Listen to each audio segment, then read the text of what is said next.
Bem-vindo ao Mente Empreendedora, com William Câmara e Gustavo Oliveira.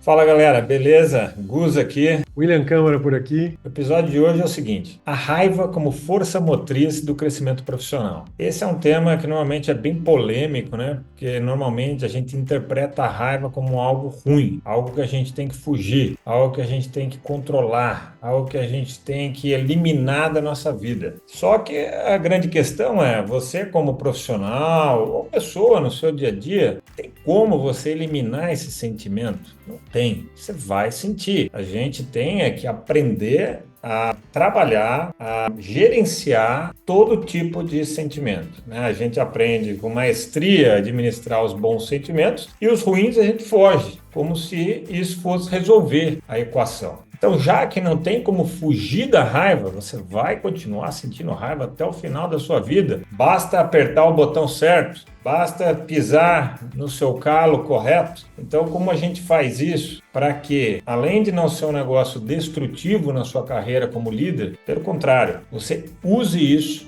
como uma força de crescimento? Você quer trabalhar um pouquinho mais essa ideia de como as pessoas trabalham sentimentos negativos? Quais são as duas formas mais comuns, né, que as pessoas trabalham sentimentos negativos, tais como a raiva? A tendência geralmente é ou explodir, você vai lá e dá um soco em alguém, joga alguma coisa no chão, dá um grito, ou você fica quieto ali, se corroendo por dentro. Geralmente essa é a única forma, que é uma expressão, é uma forma de você metabolizar aquele sentimento, né? Ou joga para fora, não quero isso, ou não, para não colocar para fora de uma forma desorganizada, você deixa aquilo implodir dentro de você, que também não é bom. Aí as pessoas ficam doentes e assim por diante, né? Não, são duas formas não tão úteis de usar raiva, né? Mas esses dias eu estava ouvindo uma explicação que eu achei interessante, que falava sobre emoções, né? Muitas vezes a gente acha que uma emoção positiva é o oposto de uma emoção negativa. E eu gostei quando a pessoa tirou a emoção positiva de um extremo e colocou junto com a emoção negativa. E colocou essas duas emoções, elas fazem parte do mesmo extremo, que é o emocional. E o outro extremo é o racional. Muitas vezes a gente não administra emoções porque a gente não pensa. Não dá tempo de você parar e criar uma estratégia racional, mental, inteligente para canalizar para o que você deseja, certo? É verdade. E aí essa forma de canalizar, né? Tá, mas como é que eu faço isso, né? Como é que eu canalizo, então? Já que não é o adequado, reprimir, né? Que eu posso ficar doente, posso implodir. Explodir, porque eu vou estragar relações, eu vou me prejudicar, eu vou gerar uma série de problemas se eu vou explodir. Então, com a saída, então essa que eu acabei de comentar, tem que transformar, tem que canalizar. Tem muitas formas, né? Eu acho que a gente podia citar aqui umas 3, para ficar bem claro e bem exemplificado. Eu vou começar com uma delas. E para começar com essa daqui, eu vou citar uma vez uma entrevista com o Tom Brady, que é um dos maiores quarterbacks da história, né, do futebol americano. Se você não conhece, né, futebol americano é aquele que joga com a mão, não joga com o pé. E quarterback é aquele cara que faz lançamento. O Tom Brady foi um multicampeão, um dos principais nomes da história desse esporte. Ele foi casado com a Gisele Bündchen.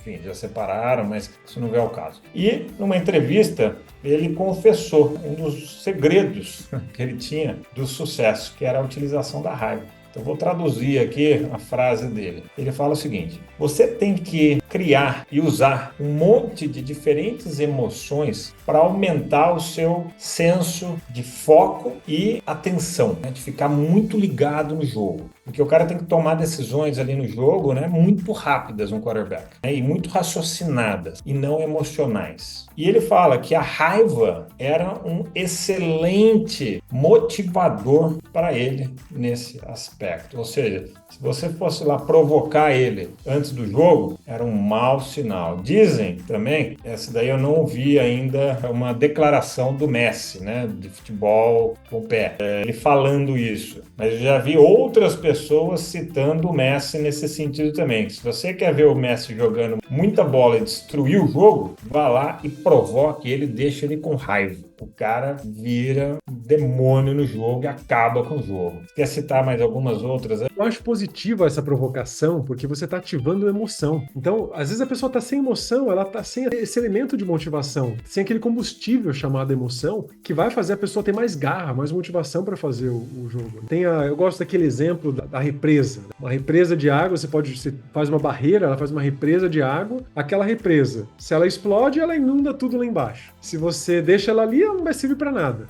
Agora, se você aprende a canalizar ela uma turbina hidrelétrica, né, você gera energia para uma cidade inteira.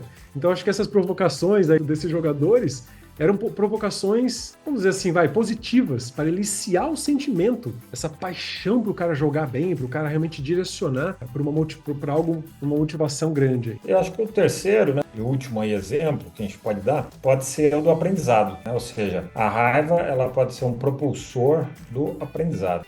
Quem nunca passou por situações terríveis, né, de muito desgosto, frustração, etc., te deixou com muita raiva. E aí você pode implodir ou pode gerar uma confusão por causa daquilo, ou você pode aprender alguma coisa nesse sentido. Não sei se você quer compartilhar algum exemplo que você se lembra aí, Will. Olha, Augusto, se eu fosse ficar com raiva com todo mundo que passou a perna em mim nos negócios, cara, eu não dormiria mais de raiva. Então, o que eu trago eu vou criando elementos que vão administrar melhor as minhas decisões, minhas tomadas de decisão nos negócios, né? Então, as parcerias que eu faço, as pessoas que eu deixo participar do meu dia a dia. Então, eu não vou dizer que eu não fique com raiva momentaneamente, fico, mas em alguns instantes eu já consigo, aprendi mais uma. Então, legal, agora nessa eu não caio mais. Nessa situação eu não entro mais. Aprendi aquilo. Ou seja, não é que você não vai sentir raiva, você vai, só que você não deixa ela tomar conta do cenário e conduzir as suas ações dali para frente, né? Eu me lembro de um filme que era demais, era o filme chamado Ponte dos Espiões. Já assistiu esse filme? Não? Já, muito bom. Tinham dois espiões, um bem velhinho e um espião novo, todo fortão, ágil, fazendo uma bagunça, cheio de emoção e explodia, atirava em todo mundo, fazia uma bagunça. E aí o espião mais novo chegava para ele, mas você não tá sentindo isso? Você não coloca isso para fora? E ele só respondia com uma frase: vai ajudar se eu ficar ansioso, todo desbaratinado, vai ajudar a resolver o problema? Não vai. Então, assim, tem hora que não adianta você ficar expressando uma coisa que não tem função alguma. É inútil. Então, hoje, quando eu sinto raiva, eu faço isso virar uma motivação para fazer alguma coisa, seja um exercício, né, como a gente comentou agora, desses jogadores, né? Sentir uma emoção forte, não consigo ingerir, eu vou andar, vou pedalar, vou montar alguma coisa, mexer com as mãos, sabe?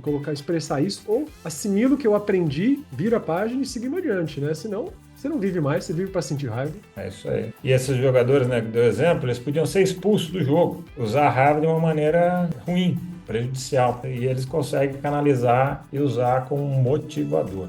Tem um exemplo que até conecta com um episódio que a gente gravou pra gente não, como um profissional não ficar obsoleto, né? Como a gente está sempre atento a aprender, né? Muitas vezes numa equipe você tem que educar alguém, você tem que dar alguma informação, e você fez aquilo da melhor maneira que você pôde. Você delegou uma tarefa ou passou alguma coisa para a tua equipe e, de repente, aquele querido ali faz tudo errado. E você pode ficar com raiva daquilo que não saiu certo, mas, na verdade, você tem que aprender com a situação. Você não passou certo ou a pessoa não entendeu tudo que deveria, você tem que modificar a tua forma, você tem que inovar na forma de passar aquilo. Não adianta passar raiva, não adianta ficar bravinho aí que não vai resolver nada, né? Vamos deixar espaço para o erro, vamos melhorar o processo, vamos virar a página e seguir adiante e fazer melhor da próxima vez. Né? E até esse nosso bate-papo aqui, né? Olha como a gente está sempre aprendendo, né? O tempo todo. Acabei de ter aqui uma reflexão sobre esse processo, né? Para ver se a gente tangibiliza, né, essa transformação da raiva de uma maneira inequívoca. Ou seja, a raiva está vindo ali num determinado ângulo, um determinado comprimento ali de onda, que é de uma emoção provavelmente ruim, destrutiva. Se eu devolvo no mesmo comprimento, na mesma vibe destrutiva, é ruim. Se eu conseguir devolver essa raiva, não é para alguém, devolver para alguma coisa que não seja negativo, não seja destrutivo, então vou devolver com mais emoção. Essa vai ser a minha reação. Emoção. Emoção não. Motivação. Eu vou devolver com aprendizado. Estou indo para outro caminho. A minha devolutiva, essa é a palavra que eu estava procurando. A minha devolutiva é por outro caminho, é por outro circuito. Quando eu falo comprimento de onda, é um outro circuito. Eu tô me conectando a um outro circuito diferente, né? Então eu acho que, seja lá qual for esse circuito diferente, use outro circuito. Não use o mesmo que veio o impulso da raiva para você voltar pelo mesmo caminho, que vai ser prejudicial para você. Sabe que a raiva, ela compreende uma boa jornada da minha inteligência emocional, né? Durante muitas décadas eu estava sempre navegando em como administrar essa energia. Eu sinto bastante, sabe? Quando a coisa não sai como deveria. Eu acho que um ponto aí para quem quer aprender a dominar essa energia, que funciona muito para mim, é ter uma autoconsciência muito alta. Então, quando você estiver ali nessa situação de a coisa aconteceu, quanto mais rápido você perceber que você está tomado pela raiva e mudar a chave, fazer exatamente isso que você falou agora, mudar o comprimento de onda, melhor. Até que vai chegar uma hora que vai acontecer uma coisa terrível e você nem entra na vibração da raiva. Você fala, nossa, 10 anos atrás eu teria sentido raiva aqui. E hoje tá tudo certo, eu tô direcionando isso para outra coisa. Você fica até orgulhoso de você ali, né? Então, acho que é você estar atento à emoção, ao surgimento da emoção, onde elas nascem. A hora que você pega ela, quando ela tá pequenininha, ali é mais fácil de dar fim nela, né? Se você deixa ela crescer, começa a escalar, aquilo fica de um tamanho que depois fica difícil de conter. Verdade. Bom, foi esse nosso bate-papo de hoje, ou seja, a raiva é boa e nos vemos no próximo episódio. Um grande abraço. Esse foi Até o mais. episódio de hoje. Se você quiser conhecer mais sobre o assunto, sobre todo esse desenvolvimento da mente empreendedora e da mente do líder do futuro, convido você a acessar o meu site gustavooliveira.com.br, que vai te direcionar para todo o trabalho da Upskill e todo o trabalho de desenvolvimento da liderança que a gente faz. Um grande abraço!